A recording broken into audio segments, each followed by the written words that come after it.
Hello everybody, this is Lunaris Aileron, and for this video I want to talk a bit about Domestic No Kanojo. I've just watched today's episode, and I think it's a little too late to say, and this is early impression because it's already half season, and for some reason I'm so lazy to record this while I've only watched this for 3 to 4 episodes. But anyways, I want to talk a bit about Domestic No Kanojo.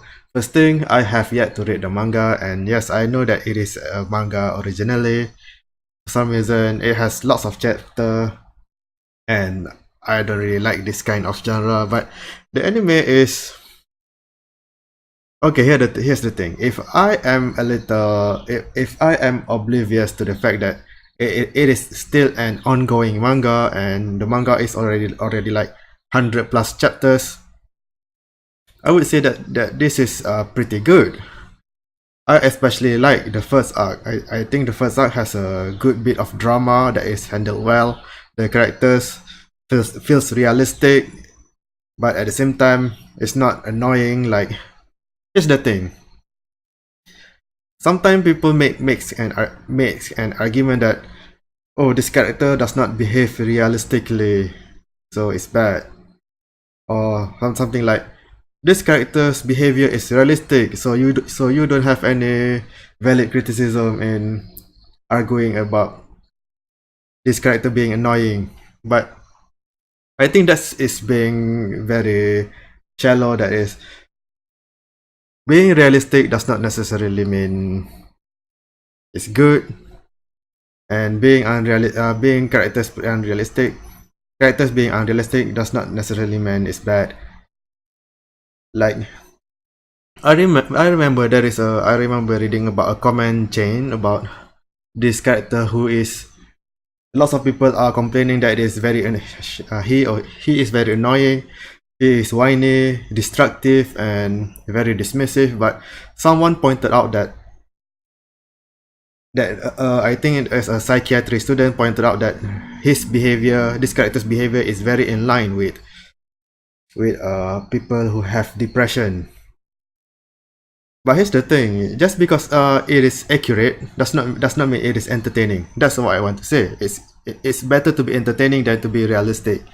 So if you have certain characters, if you want to write it realistically, you have to also make it entertaining. You cannot just write it in a realistic way and expect people to enjoy it.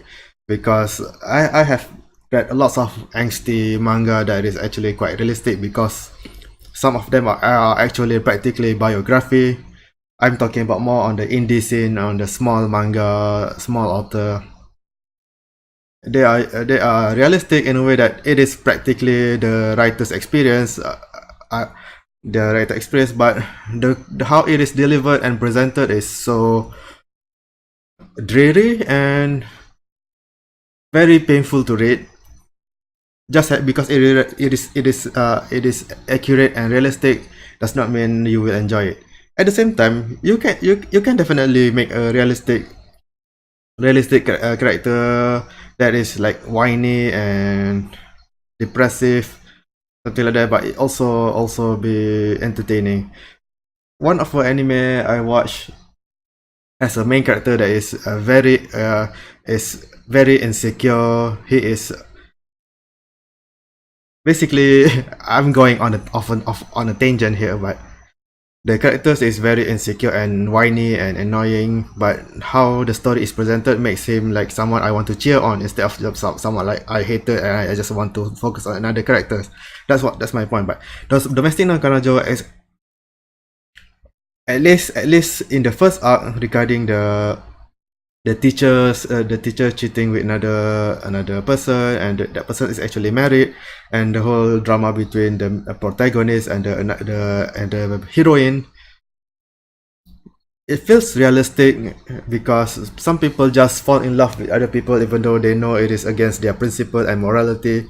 But this stuff happens, and sometimes people became hypocrite, even though at normally these people that you might think is very admirable is actually admirable, but in some situation, they can become hypocritical because they are just been blinded by some impulsive emotions such as love, you know. Like I know of a story where a doctor is a doctor knows that uh, her partner is being abusive, but she still enables him to continue abuse her because she somehow thinks she can fix him. This is actually it's a very common thing that happens in abusive relationship, that one party thinks that he or she can fix the other. The doctor know this about this the doctor knows about this, what they say, this phenomenon, but still continues to do so, even though most of the time it is very destructive. So this is similar situation. I think this is surprisingly realistic and it is handled well.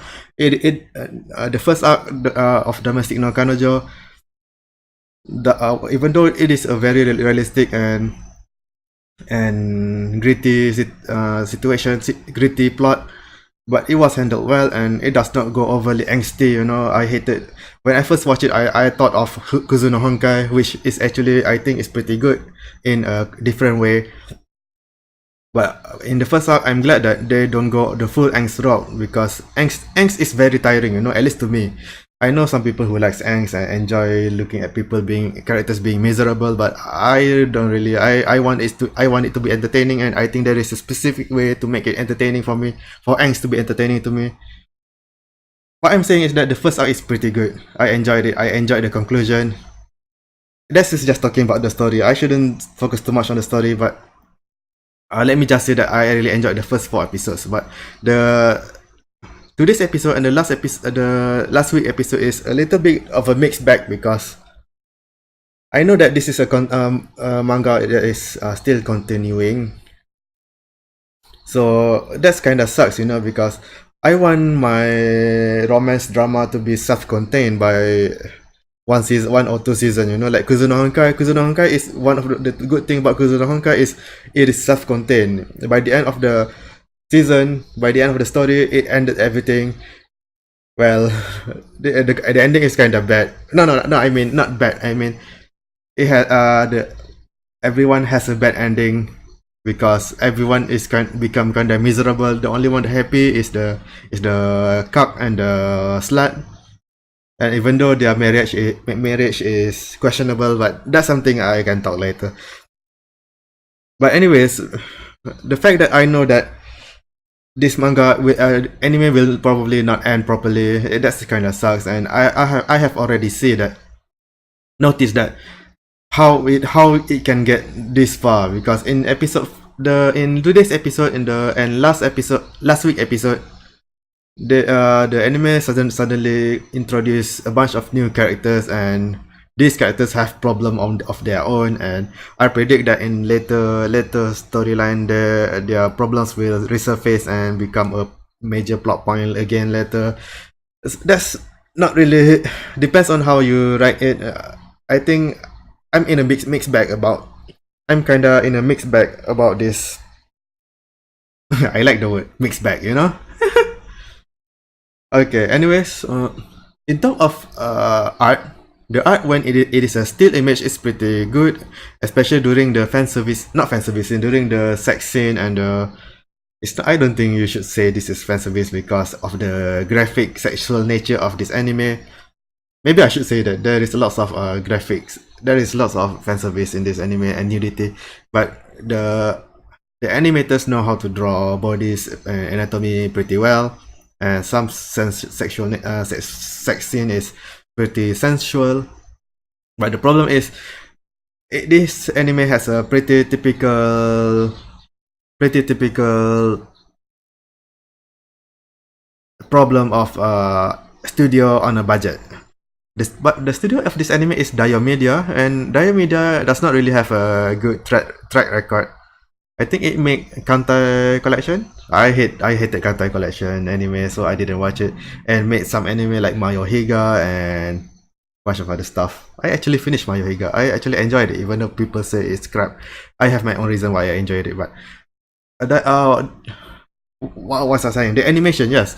When two peoples interact with each other in this anime, there is a lots of lag and lots of sluggish transition between when one people speak and another people speak, as in, typical padding stuff, because if you cannot animate lots of things, you make lots of pause between each speech. This kind of be a bit of a deal breaker to lots of people, I know, especially if you don't really enjoy the plot.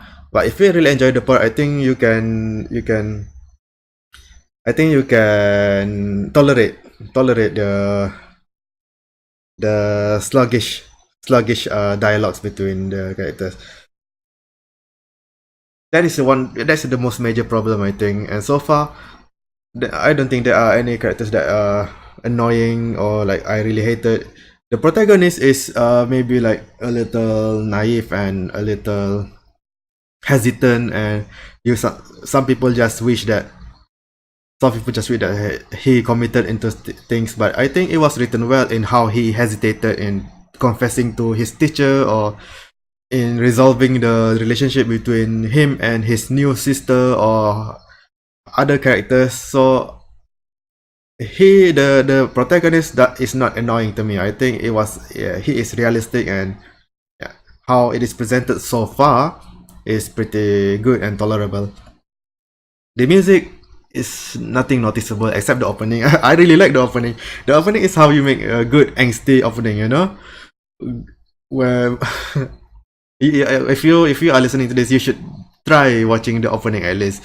It is very entertaining. It is angsty and revel in it, but at the same time, it has lots of its own artistic merit without being so pretentious,